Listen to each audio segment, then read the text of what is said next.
না। আসসালামু আলাইকুম। দাঁত থাকতে দাঁতের মর্ম বুঝতে হয়। দাঁত চলে যাওয়ার পরে তার কদর করে কী লাভ?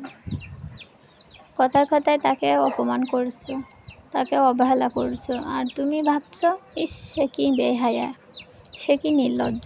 সে কিন্তু বেহায়া নয়, নির্লজ্জও নয়। আসলে সে তোমাকে অনেক সম্মান করে, তার জন্য পৃথিবীতে এত অপশান থাকার পরেও সে তোমার কাছে পড়ে থাকে।